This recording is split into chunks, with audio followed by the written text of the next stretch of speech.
Hi. To start with the recipe, first, let's prepare our Roma tomatoes. You'll need 1.5 pounds of them. Dice them into small, even pieces. This helps them sit nicely on the baguette later. Once diced, place them in a bowl and drain any excess juice. This step is crucial because too much liquid can make your bruschetta soggy.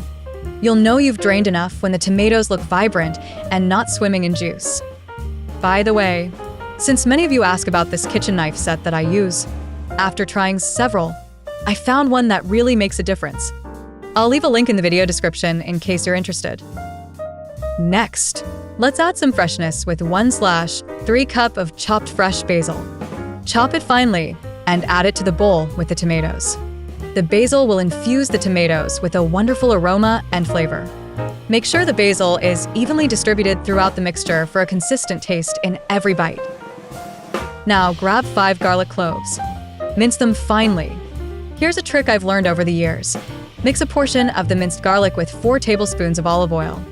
This will be used for brushing the baguette slices later. Add the remaining garlic to the tomato mixture. This step is important because the garlic adds a punch of flavor that complements the tomatoes and basil beautifully.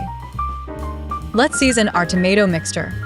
Add 1 tablespoon of balsamic vinegar, 1/2 teaspoon of sea salt, and 1/4 teaspoon of black pepper.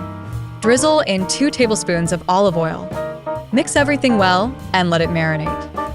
This step is crucial because it allows the flavors to meld together. You'll know it's ready when the mixture smells fragrant and looks glossy. Preheat your oven to 400° F. While it heats up, slice your baguette into 1/2 inch thick slices and arrange them on a baking sheet. This is where the magic happens, as the bread will become the perfect base for our topping. Make sure the slices are even, so they toast uniformly. Brush each slice with the garlic-infused olive oil we prepared earlier. Sprinkle 1/3 cup of shredded Parmesan cheese over the top. Bake them in the oven until they're golden and crispy, which should take about 8–10 minutes. You'll know they're ready when the cheese is melted and the edges of the bread are a beautiful golden brown. Finally, top each toast with a generous spoonful of the tomato mixture.